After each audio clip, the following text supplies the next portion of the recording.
삼성전자가 이렇게 위기를 극복하기 위해서 자구책을 아주 아프게 마련하고 있는 반면에 국내 대형마트 업계 2위죠. 홈플러스.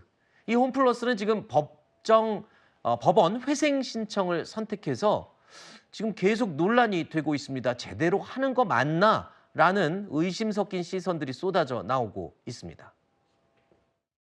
이번 회생 절차로 인해 불편을 겪고 계신 협력사, 입점주, 채권자 등 모든 분들께 진심으로 사과의 말씀을 드립니다.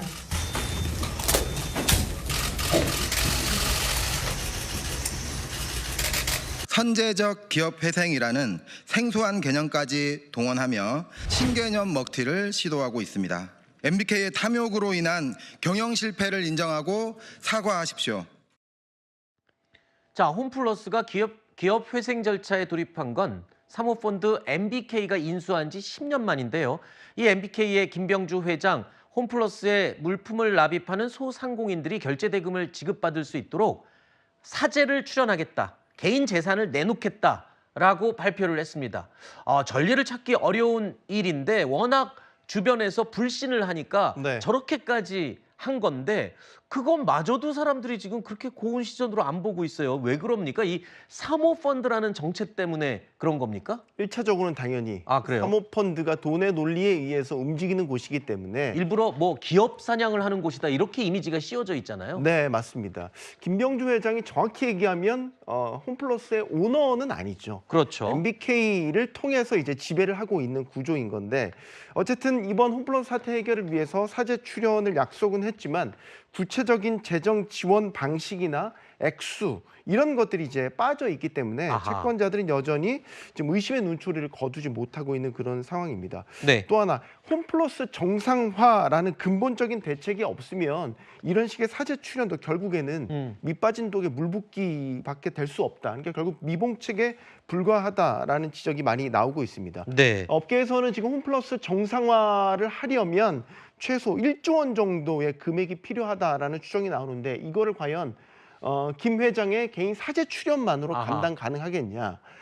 사재 출연만으로 선 긋는 게 아니라 MBK 차원에서 홈플러스 정상화를 위해서 더 적극적으로 뛰어들겠다라는 태도와 의지를 보여줘야 된다라는 이야기가 나오고 있습니다. 그런데 지난주 열렸던 홈플러스 측의 홈플러스 경영진이 참석했었던 당시 기자간담회를 봐도 홈플러스 경영진의 모습은 MBK 책임론과는 좀 선을 긋는 이런 모습들을 나타냈어요. 그러니까 홈플러스의 대주주로서 회생 계획에 대한 의지가 있는지 이런 것들을 묻는 질문에 홈플러스 경영과 MBK와는 상관이 없다라는 취지의 발언들을 계속해서 해왔거든요. 그러니까 별개로 봐야 된다라는 거죠.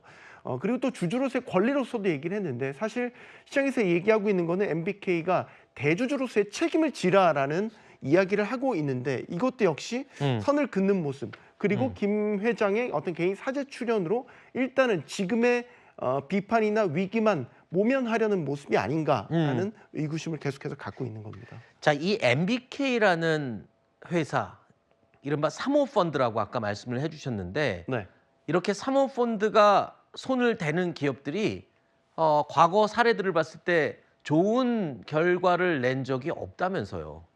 좋은 결과를 낸 적도 있지만 특히 우리나라 사례들을 보면 대부분은 기업 가치가 훼손되거나 소위 과도한 차입 경영으로 인해서 기업의 단물만 쏙 빼먹고 속된 말로 먹튀를 하는 사례들이 많이 있었습니다.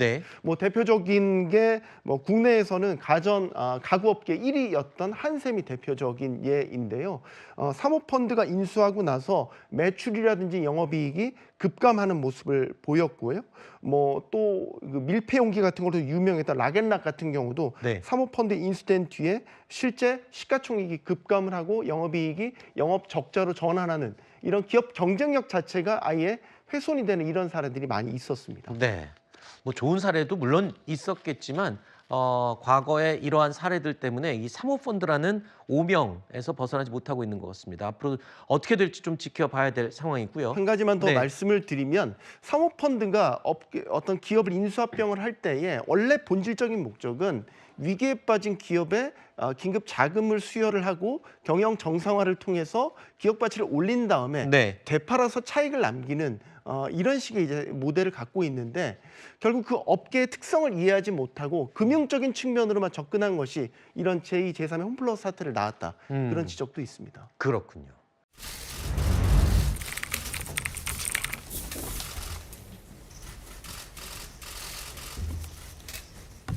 안녕하십니까. 홈플러스 대표이사 사장 조주연입니다. 먼저 이번 회생 절차로 인해 불편을 겪고 계신 협력사, 입점주, 채권자 등 모든 분들께 진심으로 사과의 말씀을 드립니다.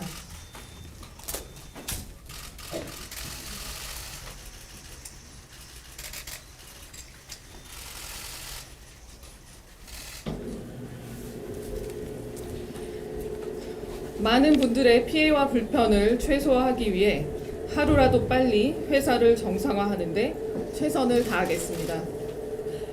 법원에서 홈플러스의 펀더멘탈에는 문제가 없다는 판단에 따라 신속하게 회생 절차 개시를 결정해 주신 덕분으로 현재 빠르게 정상화가 진행되고 있습니다. 지난 6일부터 재개된 상거래 채권에 대한 지급이 순조롭게 이루어짐에 따라 극히 일부 협력사를 제외하고는 상품 공급이 거의 다 안정화되었으며 금융채권 상환이 유예되면서 금융부담이 크게 경감됨에 따라 현금 수지도 조만간 곧 개선될 것으로 예상합니다. 회생 절차가 개시된 3월 4일 이후 한 주간 동안의 매출은 역대 최고 실적을 달성했던 작년 동기 대비 13.4%나 증가했으며 객수도 5% 증가하는 등 회생 절차와는 상관없이 영업에서도 좋은 성과를 보이고 있습니다. 이것은 2022년 선보인 식품 특화 매장인 홈플러스 메가푸드 마켓 점포의 매출 증가 및 온라인 부문의 성장, 그리고 멤버십 회원 수가 1,100만 명을 초과하는 등 고객 기반이 크게 늘어난 것에 기인한 것으로 향후로도 지속적으로 성장할 것으로 기대하고 있습니다. 협력사와 임대 점주들께 지불해드려야 하는 상거래 채권은 순차적으로 지급해드리고 있으며 다소 시간이 걸리더라도 모두 지급할 것입니다. 또한 회생 절차 개시로 인해 금융채권 상환이 유예되면서 상환이 유예된 매입 채무 유동화와 기업 어음 관련 채무도 향후 회생 절차에 따라 전액 변제될 것으로 예상하고 있습니다. 담보 채권자들의 채무 또한 회생 절차에 따라 전액 변제될 것으로 예상하고 있습니다. 어제까지 상거래 채권 중 3,400억 원을 상환 완료했고 대기업과 일부 브랜드 점주를 제외한 대부분의 영세업자 채권은 곧 지급 완료될 것입니다. 또한 13일 기준 가용 현금이 1,600억 원이며 영업을 통해 계속 현금이 유입되고 있어 자녀 상거래 채권 지급에는 큰 문제가 없는 상황입니다. 이처럼 모든 부분에서 빠르게 안정을 찾아가고 있지만 완전히 정상적인 상황으로 회복하기 위해서는 여러분들의 양해와 도움이 절실합니다. 협력사 및 임대점주 분들께서는 지금 당장 모든 채권을 변제 받으시기를 바라시겠지만 현실적으로 모든 채권을 일시에 지급해 드리기는 어려움에 따라 소상공인과 영세업자 분들의 채권을 우선순위로 하여 순차적으로 지급 중에 있습니다만 이 부분에서 대기업 협력사의 양해가 꼭 필요한 상황으로 이 자리를 빌어 간곡하게 부탁드립니다. 자금 사정이 어려운 소상공인 분들께 먼저 대급을 지급해 드릴 수 있도록 대기업에서 조금만 양보해 주시길 협의하고 있고 대기업 채권도 분할 상환 일정에 따라 반드시 모두 변제할 것을 약속드립니다. 회사를 하루빨리 정상화하는 것만이 협력사와 임대주 그리고 직원들 모두가 다시 예전의 일상으로 돌아갈 수 있는 유일한 길이라는 점을 이해해 주시고 적극 협력해 주시면서 14일 현재 하이퍼 슈퍼, 온라인은 95%의 거래 유지율을 유지하고 있으며 몰 99.9%, 물류 100%, 도급사 100% 등 나머지 부분은 모두 회생 절차 개시 이전과 다름없는 거래 유지율을 보이고 있습니다. 한 가지 간곡하게 부탁드릴 말씀은 전 임직원들이 하루빨리 회사를 정상화하기 위해 최선을 다하고 있습니다만 매일 우리 홈플러스에 대한 부정적인 내용들이 계속 보도되면서 조기 정상화에 큰 어려움을 겪고 있습니다. 잘못한 부분에 대해 질책해 주실 부분은 따끔하게 질책해 주시되 조속하게 회사를 정상화하여 2만 명 직원들과 협력사, 임대주 등 수만 명의 관계사 가족들이 불안감을 떨치고 정상적인 생활로 돌아갈 수 있도록 진심을 다해 노력하는 부분에 대해서는 따뜻한 눈길로 보아주시면 정말 큰 힘이 되겠습니다. 당초 협력사, 임대주 그리고 직원들의 피해를 막기 위해 회생 절차를 신청했던 만큼 정산 지연으로 인해 협력사나 임대주분께서 긴급 자금 대출을 받는 경우 그 이자도 지급하는 등 회사로서 할 수 있는 모든 부분에 대해 책임을 다함으로써 이번 회생 절차로 인해 어떤 분도 피해를 입지 않도록 최선을 다하겠습니다. 홈플러스 임직원 모두는 지금의 어려움을 극복하고 반드시 다시 일어설 것을 약속드리며 편안하고 쾌적한 쇼핑 경험을 제공할 수 있도록 노력하겠습니다. 감사합니다.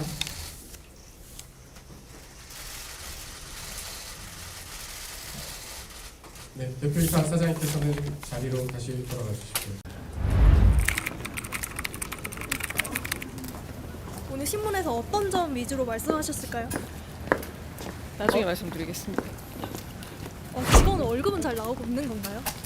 나중에 저랑 얘기했죠. 뭐 아, 이거 네. 뭐 저희가 피할 건 아니고요. 뭐 회사가 그 선제적으로 저희가 회생 신청을 산 거고요. 법원에서 그 점을 잘 이해해 주셨고 회사의 상거래 채무나 임직원들 급여 채권들 정상적으로 변제될 수 있도록 하기로 했습니다. 그래서 회사는 정상적으로 운영되고요. 저희가 갑작스러운 신용등급 하락 때문에 생긴 단기 유동성에 대한 대비 차원에서 신청을 했다고 보시면 될 것 같습니다. 네, 그럼 영업엔 지장 없습니다. 부동산 매각 의지도 있으신 건가요? 이제 저희가 아니라 이제 법원에서 회생 절차에 따라 정리할 결정할 것이기 때문에 제가 여기서 드릴 수 있는 말씀은 없고요. 중요한 건 오늘은 법원에서 저희 회생 신청에 대해서 신문하셨고 그 결과 회사가 지금 지급불능이나 부도가 전혀 없지 않습니까? 정상적인 상태에서 신청이 들어온 거고 등급 하락했다는 방어 차원에서 한 것이기 때문에 그거 인정해 주셨고 그래서 상거래 채무 그다음에 임직원들 급여 정상적으로 변제될 수 있도록 법원이 잘 감독하고 도와주시기로 하셨습니다. 그래서 방금 조금 전에 개시 결정이 났습니다. 회생 개시로 결정이 났나요? 예, 결정 났습니다. 오늘 바로요? 예, 조금 전에 났습니다. 그래서 예, 조금 아마 보도 자료가 나간 걸로 알고 있고요. 그래서 회생 개시 결정이 났기 때문에 회생 절차 내에서의 언설튼티는 없고요. 이제부터는 법원에서 법원의 절차에 따라서 정리를 절차를 진행할 것 같습니다. 예. 다른 건 홈플러스 매각 절차가 그런 모든 것들이 이제부터는 법원의 회생 절차에 따라 진행되는 거라서 절차 예, 일단은 저희가 영업을 정상적으로 잘 운영하는 게 중요하고요. 그런 면에서 부탁드리는 것은 그 금융 쪽에서의 그쵸? 우리가 신용등급 떨어져서 단기 자금 조달에서 어려움이 예상돼서 현실화된 게 아니라 예상돼서 저희가 신청을 한 거고 그 이유는 주저할수록 회사의 상거래 채권자나 근로자들의 임금 채권의 보호가 어려울 수 있어서 지금 하면은 정상적인 상태에서 신청이 들어와서 회사가 영업이 제대로 될 겁니다. 그래서 거래처들하고 우리 직원들 보호 받을 것이고요. 고객들 걱정 안 하셔도 되고요. 회사는 뭐 똑같이 운영될 겁니다. 점포 추가로 매각하실 계획 저희가 이제부터는 그걸 얘기할 수 있는 권리가 있는 게 아니라요. 그 부분은 모두 다 법원의 결정들입니다. 그렇죠? 그리고 저희가 지금 이렇게 하는 것은 매각하거나 뭘 구조조정하기 위해서 하는 것이 아니라 거듭 말씀드리지만 우리도 예상치 못했던 신용등급 하락 때문에 그런 거잖아요. 회사가 작년보다 올해가 나아졌습니다. 여러모로 나아졌음에도 불구하고 저희 신용등급이 하락했기 때문에 이거를 그냥 놔두면 회사가 어려워질 가능성이 있어서 그야말로 선제적으로 방어 차원에서 저희가 회생을 신청했고요. 법원에서 회사가 오늘 현재 정상적으로 운영되고 있다는 걸 인정해 줬기 때문에 아주 이례적으로 개시 결정을 해준 겁니다. 그러니까 그렇게 이해해 주셔서 좀 많이 좀 도와주셨으면 좋겠습니다. 2013년, 2014년에도 한번 기업평가에서 약간 조점이 있었던 것 같은데 혹시 이번에는 예상을 하셨나요? 아닙니다. 저희가 작년보다 올해가 매출도 성장했고 부채 비율도 감소가 됐고 크게 달라진 점이 없고 늘 하듯이 저희가 여러모로 잘 관리해 왔기 때문에 그럴 만한 상황은 아니었고요. 저희도 뜻밖이었습니다. 그래서 이게 준비된 것들이 아니고 그래서 그 이상은 드릴 말씀 저희도 없습니다. 왜냐하면 저희도 갑작스러운 일이라서 어쩔 수 없습니다. 죄송합니다. 예. 현장은 하루하루 걱정과 불안의 나날을 보내고 있는데 MBK는 경영진은 월급을 주고 있으니 그저 가만히 있으라고 합니다. 제가 볼 때는 회생 계획이 세워지기 전에는 현장의 노동자들이 먼저 붕괴할 것 같습니다. 네, 반갑습니다. 마트노조 홈플러스 지부 위원장 안수영입니다. 먼저 홈플러스 사태 해결을 위해 한마음으로 나서주시는 의원님들께 진심으로 감사를 드립니다. 지난 3월 4일 홈플러스 기업회생 신청 이후 지금까지 MBK는 채권자들의 요구에만 응답하고 있습니다. 하지만 현장에서 일하는 노동자들의 요구에는 어떠한 것도 답을 하지 않고 있습니다. 현장에서 일하는 직원들은 MBK의 회생 계획에 내가 근무하는 매장에 명단이 있지는 않은지 불안해하고 언론상으로 나의 점포 이름이 거론되면 언제 문제될지 우리는 어떻게 될지 걱정이 이만저만이 아닙니다. 뿐만 아니라 최근 들어 불안해진 동료들이 자신의 퇴직금을 확인하려고 하였으나 확인할 수가 없고 노동조합을 통해 퇴직연금 적립기간을 확인하려고 하였지만 회사는 어떠한 답변도 하지 않고 있습니다. 이러다 보니 자신의 퇴직금조차 온전히 받지 못하고 쫓겨날까 봐 미리 사직서를 쓰고 퇴직하는 동료들까지 지금 현재 생겨나고 있습니다. 지난 2월 부산, 울산, 경남에 380명 희망퇴직 이후에도 전혀 인력 충원을 하지 않고 있는 상태입니다. 이런 고용 불안의 상태와 인력 부족으로 인한 고강도 노동의 상태가 지속된다면 현장에서는 스스로 퇴직하는 동료들이 더욱더 많아질 것입니다. 그나마 직영 직원들은 나은 상황입니다. 협력업체에서 일하는 노동자들은 상황이 더욱더 심각합니다. 납품이 줄거나 아예 중단한 협력업체의 경우 노동자들은 근무 시간이 줄고 다른 매장으로 옮겨가야 하거나 최악에는 계약 해지까지 당하고 있다고 합니다. 지난 일요일 10년간이 한 업체에서 일한 40대 남성 직원이 권고사직을 당했다며 인사를 하는데 함께 일하는 직원들이 그 안타까움과 걱정으로 눈물을 보이시고 계십니다. 이렇듯 현장은 하루하루 걱정과 불안의 나날을 보내고 있는데 MBK는 경영진은 월급을 주고 있으니 그저 가만히 있으라고 합니다. 정말 저희들이 가만히 있으면 우리의 일자리가 지켜질까요? 가만히 있으면 홈플러스의 10만 명의 생존권이 지켜질 수 있을까요? 제가 볼 때는 회생 계획이 세워지기 전에는 현장의 노동자들이 먼저 붕괴할 것 같습니다. 제발 호소드립니다. 현장에서 일하는 노동자들은 안정적으로 일할 수 있도록 노동자들의 생존권과 고용 안정이 포함된 회생 계획이 빠르게 작성되고 투명하게 공개될 것을 진심으로 요청드립니다. 현장의 노동자들이 살아야 홈플러스도 살아날 수 있습니다. MBK는 반드시 10만 명의 생존권을 위해 책임 있는 답변을 해줄 것을 강력히 요청드립니다. 감사합니다.